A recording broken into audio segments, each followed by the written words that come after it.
గజం భూమి కేవలం 5,000తో 605 గజాల భూమిలో 630 స్క్వేర్ ఫీట్ సింప్లెక్స్ హౌస్ కేవలం 36 లక్షలు మాత్రమే. నమస్కారం శ్రీ ఆచార్య అనంతకృష్ణ. నమస్కారం అండి. ప్రతి మనీ మంత్ర వీడియోలోనూ ఒక్కొక్క మోటివేషన్ని ఖచ్చితంగా మీరు ఇస్తూ ఉంటారు. అండ్ ఏ విషయాలు ఎలా వదిలేయాలి, ఏ విషయాలు ఎలా పట్టుకోవాలి, అది కూడా సబ్జెక్ట్లో ఉన్నప్పుడు దాన్ని ఎంత ఫోకస్డ్గా పట్టుకోవాలి. అండ్ యూనివర్స్ కాన్సెప్ట్, మీరు ఏదన్నా అడగండి అది తిరిగి ఏ విధంగా ఇవ్వబడుతుంది అనే దాని మీద కూడా ఎలా ఉంటుంది రిజల్ట్ అనేది కూడా మీరు చెప్తూ ఉంటారు. ఆ సబ్జెక్ట్ మాట్లాడుకుందామండి. బట్ దాని బిఫోర్ ఏంటి అంటే క్లాసెస్ ఎక్కువ మంది అడుగుతున్నారు కాబట్టి అడుగుతున్నాను. ఇప్పుడు మనకి దుబాయ్లో 21 జనవరి 2024 క్లాస్ ఉంటుందండి. అలాగే అబుదాబిలో 28 జనవరి 2024లో క్లాస్ ఉంటుందండి. అలాగే మనం ఒక 2 నెంబర్లు ఇస్తున్నాను మీకు. ఒకటి దుబాయ్ నెంబర్లు ఇస్తున్నాను 2. ఒకటి 971581432626 ఒకటి, అలాగే 971582840345 ఈ 2 నెంబర్లు అక్కడే అండి. అలాగే దానికి సంబంధించినటువంటి ఇండియా నెంబర్లు కూడా ఇస్తాను మీకు. 9848022581 అలాగే 9985992626 ఈ నెంబర్లని మనకి దుబాయ్లో కానీ అబుదాబిలో కానీ ఎవరైతే క్లాస్ అటెండ్ చేస్తారో వాళ్ళు ఈ నెంబర్లను ఫాలో అయ్యి వీలైనంత తొందరగా రిజిస్టర్ చేసుకునే ప్రయత్నం చేయండి. Okay, thank you universe. విశ్వం మన సేవకుడు, మనం ఏది కోరుకుంటే అది ఇవ్వడానికి రెడీగా ఉంటాడు అని చెప్పేసి. అయితే మీరు అబ్జర్వ్ చేయనంత మటుకు అది ఇవ్వాలి. మనం అబ్జర్వ్ చేయనంత వరకు దాని మీద అది ఉన్నదే ఎస్ దాన్ని నమ్మాలి, దాని మీద ఫోకస్డ్గా ఉండాలి. ఇప్పుడు మాత్రమే దాని రిజల్ట్ అనుభవిస్తాం మనం. అది పొందుతాం కూడా. మంచి మాట అండి, మంచి విషయాలు కూడా ఏం చెప్తున్నారు. డబ్బు రావాలంటే మనం ఇప్పటివరకు బోలెడు చెప్పుకున్నాం. డబ్బు ఎలా వస్తుంది, డబ్బును ప్రేమిస్తే వస్తుంది, డబ్బును సృష్టించుకుంటే వస్తుంది, డబ్బును ఊహిస్తే వస్తుంది. కాబట్టి మనం ఎన్నో అనుకున్నాం ఇప్పటివరకు. కానీ ఇక్కడ విచిత్రం ఏంటంటే డబ్బు కావాలన్నప్పుడు డబ్బు గురించి ఆలోచించకండి ఫస్ట్. అదంటే డబ్బు గురించి ఆలోచించినప్పుడు డబ్బు ఎలా వస్తుంది. మనం గతంలో వీడియోలు చెప్పుకున్నాం. నేను ఇప్పుడు మీకు స్టార్టింగ్ నుంచి కూడా ఒక మాట చెప్తున్నాను. స్టార్టింగ్లో మనం ఒక 5వ తరగతి చదువుకున్నాము, తర్వాత 10వ తరగతికి వచ్చాము. అయినప్పుడు సబ్జెక్ట్ మారిపోతుంది. డెప్త్కి వెళ్ళినప్పుడు సబ్జెక్ట్ మారిపోతుంది. మీరు అక్కడ అలా చెప్పారు కదా అని చెప్పేసి 5వ తరగతిని పట్టుకొని కూర్చుంటే మీరు అక్కడనే ఉంటారు, 10వ తరగతి దాకా రారు. కాబట్టి మనం ఎంత డెప్త్గా పోయినప్పుడు సబ్జెక్ట్ మారిపోతుంటుంది. దానికి అనుగుణంగా మనం సబ్జెక్ట్ ఇంకా చాలా సులభతరం చేసుకుంటూ ఎంత వీలైతే అంత మీకు ఈజీగా అర్థమయ్యేట్టుగా చెప్పడానికి మనం ప్రయత్నం చేస్తున్నాం. ఆ ప్రయత్నంలో భాగంగా ఏంటంటే మనకి డబ్బు గురించి ఆలోచిస్తే డబ్బు రాదు. మీకు డబ్బు కావాలన్నప్పుడు ఏం చేయాలంటే కోరికలు పెంచుకోండి. మీకేమేం కావాలి, కోరికల మీద దృష్టి పెట్టండి. ఓకేనా? కోరికల మీద దృష్టి పెడితే ఆటోమేటిక్గా డబ్బు అదే వస్తుంది. ఎలా సాధ్యం అవుతుంది అని మనం అనుకున్నప్పుడు ఏమవుతుందంటే, ఒక చిన్న ఎగ్జాంపుల్ చెప్తాను. నా దగ్గరకు ఒక క్యాండిడేట్ వచ్చాడు. ఒక క్లయింట్ వచ్చినప్పుడు అతనికి ఒక ఇల్లు కట్టాలని ఉంది, కానీ డబ్బు లేదు పాపం. ఇల్లు కట్టాలని కోరిక ఉంది. ఆ ఇల్లుని పదే ఉంచుకున్నాడు. ఓకే, మన సబ్జెక్టులో అదే కదా, ఏదైతే కావాలో దాన్ని పదే ఉంచుకోవాలి, దాని మీద ఎక్కువ కోరిక పెంచుకోవాలి. కోరికతో అనుసంధానం అవుతూ మన సబ్ కాన్షియస్ మైండ్కి అందజేయాలి. పదే చెప్పినప్పుడు ఏమవుతుంది, ఆ యొక్క ఆలోచనల తరంగాలు విద్యుదయస్కాంత శక్తిగా మారి విశ్వానికి చేర్చబడతాయి. ఇది మన సూత్రం. ఈ సూత్రం ప్రకారమే అతడు పదే ఇల్లును ఉంచుకున్నాడు. ఎలాంటి ఇల్లు కావాలి ఆయన ఏం చేస్తాడంటే, మనం ఇప్పుడు మనం దీపావళికి కానీ లేదంటే దసరా టైంలో కానీ మనం బొమ్మల కొలువు పెడతాం.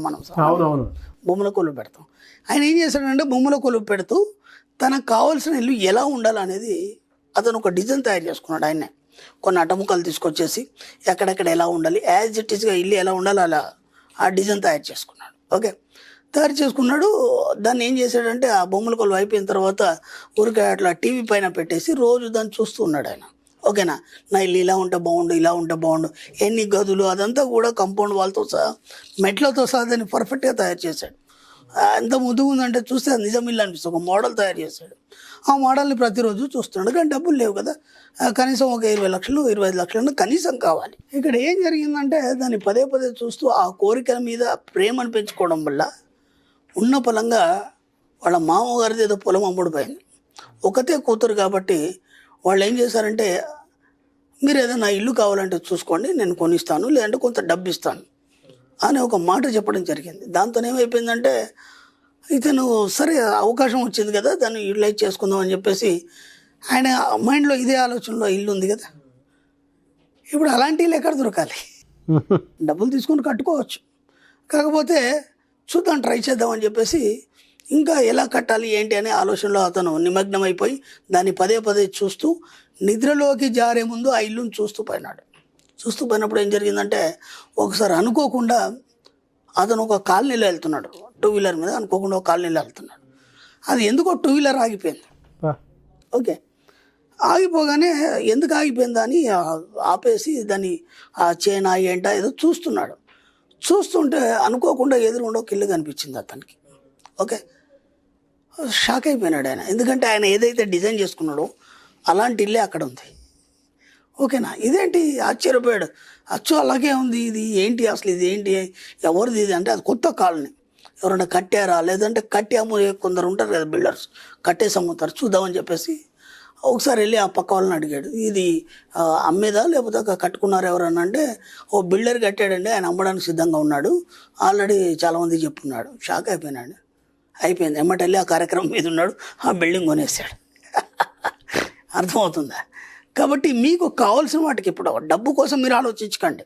మీ కోరికలకు సరిపడా డబ్బు ఆటోమేటిక్గా విశ్వం సృష్టించి మీ కోరికలు తీర్చడానికి పంపిస్తుంది. అది ఎలా వస్తుందని మీకు సంబంధం లేదు. కాకపోతే ఆ కోరికలతోని మీరు మమేకం అయిపోయి అనుసంధానం చెందినప్పుడు మాత్రమే దానికి సరిపడా డబ్బు అనేది ఆటోమేటిక్గా వస్తుంది. ఇప్పుడు మళ్ళీ మెయింటెనెన్స్ కావాలి కదా. అవును, మెయింటెనెన్స్ కావాలి కదా. ఆ మెయింటెనెన్స్ కూడా మీరు అబ్జర్వ్ చేయండి, మీరు ఆలోచించండి. ఓకేనా, అక్కడ కూడా మెయింటెనెన్స్ విషయంలో కూడా మీరు అక్కడ కూడా తగ్గకండి. అయ్యో కొన్నాం కదా, కొన్న తర్వాత ఇప్పుడు దాన్ని ఎలా మెయింటైన్ చేయాలని ఎక్కడ కూడా భయపడకండి. చాలామంది ఏం చేస్తారంటే కారు కొంటారు. ఓకే, వాళ్ళకు ఒక కోరిక ఎప్పటి నుంచో కారు కొనాలి, మాకు ఒక కారు ఉండాలి, ఏదైనా ఫంక్షన్కి వెళ్ళినా చేసినా మేము కారులో వచ్చామని గర్వంగా చెప్పుకోవాలి. ఓకే, కారు కొంటారు, దాన్ని తీసి పక్కన పెడతారు. కేవలం ఏమైనా ఫంక్షన్స్ ఉంటేనే కారులో వెళ్తారు, ఏదైనా ఊరు వెళ్ళినప్పుడు మాత్రమే కారులో వెళ్తారు. దానికి తోడు ఏం ఆలోచిస్తారంటే ఆ డిస్టెన్స్కి ఎంత పెట్రోల్ ఎంత డీజిల్ కావాలనే ఆలోచనతో ఆ కారు అక్కడే ఆగిపోతుంది. ఆ తర్వాత కారు అనేది ఏడాది కానీ కారు నమ్మేయడం జరుగుతుంది. కాబట్టి ఈ మెయింటెనెన్స్ కూడా మీరు ఆలోచించాలి. అవును, మీరు ఏవైతే కోరికలు కోరుకున్నారో దానికి తగ్గట్టు మెయింటెనెన్స్ ఎంతైనా సరే, నేను ఇంతకుముందు గతంలో కూడా చెప్పాను, నేను ఎంతైనా సంపాదించగలను, నేను ఎంతైనా ఖర్చు పెట్టగలను. ఈ 2 వర్డ్స్ చెప్పినప్పుడు మీకు మెయింటెనెన్స్ అనేది ఎక్కడ కూడా ఇబ్బంది కాదు.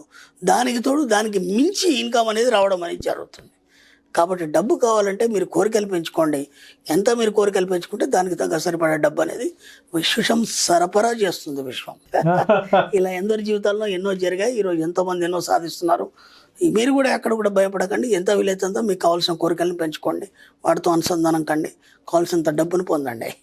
ఎలా సార్ అంటే ఈ ఈ స్టడీ చేసేటప్పుడు ఇన్ని ఎగ్జాంపుల్స్ ఇది అని చెప్పేసి ఒక మనిషికి కావాల్సిన ప్రతి పాయింట్ని ఎలా, నాకు అదే పని కదా, ఇంకేం పని లేదు కదా.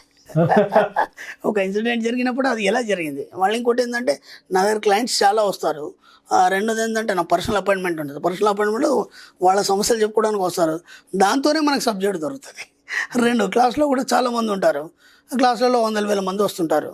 వాళ్ళ యొక్క అనుభవాలు చెప్పడం.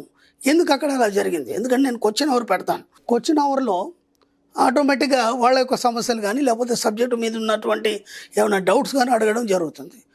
అడిగినప్పుడు వాళ్ళ ప్రశ్నల నుంచి సమాధానం అనేది ఆటోమేటిక్గా దొరుకుతుంది. దానివల్ల కూడా మనకు సమాజంలో మనం ఇంతమందిని అబ్జర్వ్ చేస్తుంటాం కాబట్టి ప్రతిదీ ఎక్స్పీరియన్స్ అవుతుంది. దాన్ని బట్టి మనం ఇక్కడ చెప్పడం జరుగుతుంది. అది మన సబ్జెక్ట్కి అనుసంధానమే కాబట్టి చెప్పడం జరుగుతుంది. పుస్తకాలతో పాటు జీవితాన్ని, సొసైటీని బాగా, నేను ఇంతకుముందు కూడా చెప్పాను, మనకి కొన్ని రూల్స్ అనేటివి ఉన్నాయి. ఆ రూల్స్ ఖచ్చితంగా మనం పాటించినప్పుడు మాత్రమే మనం ఈ సబ్జెక్టులో రాగలుగుతాం. ఆ రూల్స్ పాటించాలంటే ముందు ధైర్యం కావాలి. ఆ రూల్స్లో ఒక పాయింట్ ఉంది మనకి, ఏంటంటే ఒంటరిగా కొత్త ప్రదేశాలు నువ్వు తిరగాలి. దానివల్ల ఏమవుతుందంటే సమాజం అనేది తెలుస్తుంది, అక్కడ అలవాట్లు తెలుస్తుంది, వాళ్ళతో ఆ జీవనం అనేది ఎలా కొనసాగిస్తారు, ఎన్నో అనుభవాలు నువ్వు పొందడం అనేది జరుగుతుంది. అర్థమైందా? కాబట్టి మన రూల్స్లో అదొక భాగం. ఇలా చాలా దగ్గర మన క్లాసులు నిర్వహిస్తుంటాం. ఎంతోమంది జనాలు తెలుస్తుంటారు, వాళ్ళ యొక్క అలవాట్లు, వాళ్ళ యొక్క పరిస్థితులు, వాటన్నిటిని బట్టి మనం ఒక్కొక్కటి మన సబ్జెక్ట్కి అనుసంధానం చేసి చెప్పడం జరుగుతుంది. అది. Thank you sir, thank you so much Shri Acharya Dakshina Swamy గారు. థ్యాంక్ యూ అండి.